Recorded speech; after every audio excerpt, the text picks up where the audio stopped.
Well, why wait for LSS to give us the details when we can try and figure it out for ourselves? I'm, of course, talking about the mysterious new symbol featured on all of the upcoming High Seas heroes. So, Puffin Hightail, Marilyn, Treasure Hunter, and Gravy Bones Shipwreck Looter all feature this as part of their activate ability, and it has also been shown on the 3 currently revealed Necromancer cards. Board the ship, paddle faster, and hoist them up. So the question is, what does this symbol mean? Well, why don't we try and figure it out using the cards before us, as well as some other cards printed by LSS. Now, first question I'm going to ask is, which camp do you fall into, right? I think there's 2 lines of thought currently. One, that this symbol is sort of chasing arrows, right, representing flip, right? Or that this is a black and white wave symbol, which I do find a little bit interesting. If it is that LSS went with black and white to represent waves, or a resource, or whatever this cost component is for high seas, rather than greens, blues. Granted though, right, if it was blues, it might have clashed with chi, so maybe that's the reason. But anyway, why don't we dive into the cards and what we can currently infer. So, we know it fulfills a cost requirement, right? It's part of all of the 3 heroes, and it's prior to the colon, meaning that as per activating their ability, this is one of the cost components along with destroying a gold that you control. So while that does, in a sense, mean that it is a resource, it doesn't mean it is a pitchable resource akin to normal resources or chi.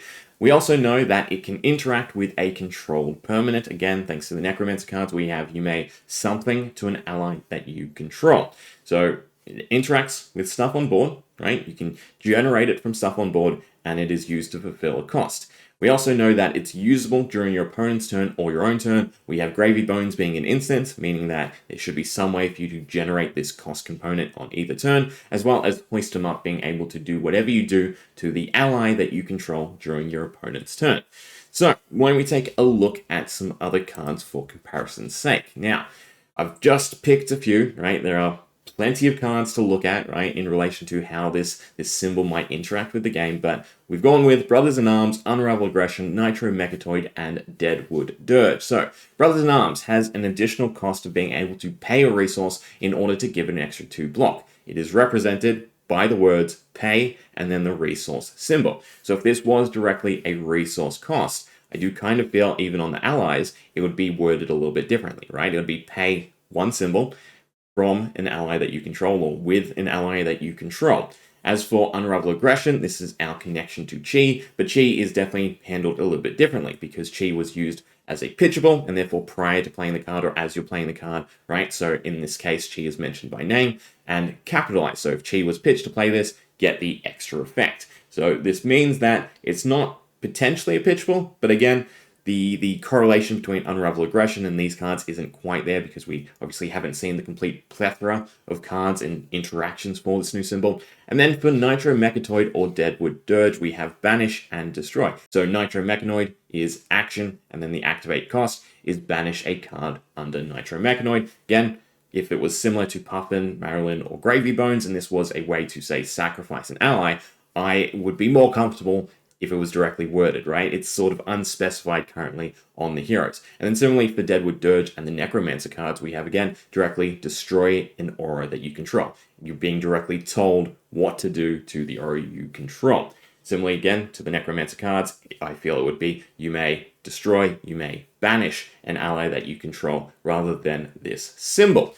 So, what does that then bring us to? Well, resource does make sense in the sense of the heroes, but again, it doesn't quite work when we look at the Necromancer cards because we're being told to do something with the ally that we control rather than fulfill the cost or pay the cost using the ally that we control. Similarly, destroy and banish makes sense on the Necromancer cards or the allies that we control, but it's unspecified on the hero cards, and therefore makes me a little bit more uncertain that that's the requirement, right? If they had some sort of interaction of banishing, destroying cards on board, graveyard, hand, or wherever, I do feel it would be a bit more expressly stated rather than just a symbol. The other thing to sort of point out is that to control an object, the object has to be on the stack or part of the arena. If it's not in the arena or on the stack, you do not control the object. So allies cannot be sacrificed in the sense of this symbol from anywhere other than the board. Now, what this brings us to is rather than a wave interaction or some new mechanic. It's simply being a representation of tapping, right? And I don't really want to use the word tapping because obviously we go straight to MTG and their version of tapping. So we need to come up with something else, right? But in terms of previous precedents or other mechanics that are similar, we do have freeze. So freeze is a mechanic that, again, denies activating or playing a certain on-board permanent, right? So freeze is a continuous effect to freeze an object. That object cannot be played or its abilities cannot be activated for the duration of the effect. The player that controls the effect is considered to have frozen an object, and the object is considered to be frozen. The object can be unfrozen by an effect. So in the case of freeze, we do have the card Thaw, which would allow us to directly target and unfreeze a frozen card, or again, synonymous, tap, right? Because we've exhausted it. If no duration is specified, the player freezes the object until the start of their next turn. So on a rule basis, there is an inbuilt mechanic to unfreeze or untap, right? And then if a freeze effect already applies to an object, a new freeze effect that would apply to that object does not fail. So in relation to what's been outlined for freeze, if this was to say be a tap mechanic, well, all we'd really have to do is sort of change those rules slightly, right? So again, just because it's currently synonymous with tapping for some of us, doesn't necessarily mean that has to be equivalent to what tapping is in MTG. Again, it will most likely have some other word associated to it if that is the case, if it is just the new representation of being able to do something once per turn. Similarly, this also means that it does not require any extra forces or mechanics to untap. All it would require is LSS to define in the rules that X thing resets, if you will, rather than untap at the start of, say, the end phase, start of your opponent's turn, whatever is being associated with it, right? So we don't need mechanics, we don't need cards that forcefully untap. This could just be the streamlining of this mechanic. Now, the last thing that I do want to bring up in this case is if we compare the current 3 heroes of High Seas to those of Mistveil, Enigma, Zen, and Nu, right? So Enigma and Zen both have once per turn as part of their abilities, so that you cannot trigger their abilities multiple times in a turn, whereas Nu does not, right? So the question is, do the 3 heroes of High Seas seem like their abilities need to be limited? And truth be told, I think that is definitely a yes. From the card that we've seen for Gravy Bones, it seems like gold is going to be kind of easy to generate, right? Either one every other turn, 1 a turn, 2 a turn, right? Somewhere within that ballpark. So in terms of this extra cost requirement, it all depends on whether or not that is easy to achieve. If it is a cost component, then that's currently the limiting factor on their abilities. If it's not a cost component, then I do think that makes a little bit more sense. Because as Gravy Bones, being able to cycle cards, put them into your graveyard, and then be able to play them is definitely going to be devastating if you're activating that multiple times in a single turn.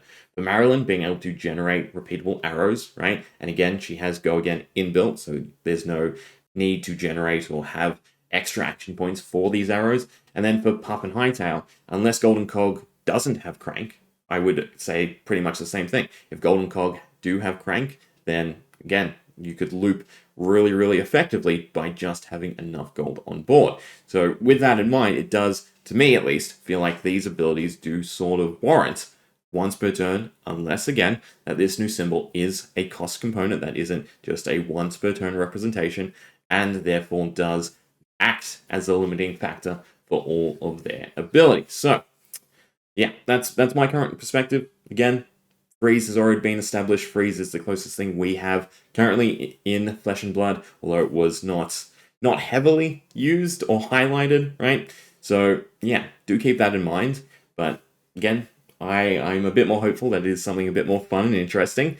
But again, it just being the streamlined representation of being able to activate cards in the arena on the board does also kind of make a bit more sense for streamlining tournaments and even new players entering the game. But other than that, the other thing that we shall dive into quickly is Watery Grave. So Watery Grave does feature on Gravy Bones. It is not in bold, and nor is it capitalized, right? So what does this mean for Watery Grave? Well, if we again use other cards to infer a little bit of information, we have a card like Razor's Edge, right, which mentions with stealth being in bold, right? All keywords across all cards, whether the card themselves has stealth or another card is interacting with that keyword, have been shown to be in bold. Now again, Watery Grave on Gravy Bones is not. Then we have a card like Angelic Wrath, which allows us to have an effect that targets a herald in its name, right? So Watery Grave being part of a naming convention, right? So for instance, Watery Grave Corpse, Watery Grave Skeleton, right? As sort of the allies for Gravy Bones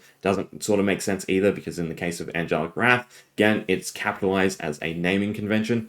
Then we have Flight Path, which has target arrow attack with an aim counter. So aim counter being the word of interest here, right? Now, token-wise, Watery Grave interacts with the graveyard, and as we saw before, right, to have something under your control means it has to be in the arena, and to have a counter, it has to be under your control. So Watery Grave most likely is not a counter either. Then we have Twinning Blade, which is probably the closest representation, or anything that interacts with an arrow or a weapon. We have you may attack an additional time with target sword this turn. So what does that mean in the case of Watery Grave? Well, my mind relates it to arrows or weapons. So again, in the case of, say, Endless Arrow as our example here, we have ranger action, arrow attack, right? And anytime an arrow is mentioned, that's not as part of its naming scheme. So for instance, again, on Endless Arrow, it has if Endless Arrow, capitalized, but cards that actually just affect arrows have arrow, no capitalization. Watery Grave to me means it is a typing, right? So we might get Necromancer X, Watery Grave Y, which could then be, Necromancer Action, Watery Grave Ally, Watery Grave Attack, etc. Similarly to how we have weapons, right? So we have a warrior weapon dash sword, and again, whenever that sword or dagger or axe is mentioned in a warrior card, it is not capitalized. So I do think that Watery Grave will probably most likely just be the typing, right, if you will, for Necromancer attacks or allies, and that's, where my mind's at currently. Anyway, we'll leave it there. Hope you enjoyed. Let me know what you think. Yeah.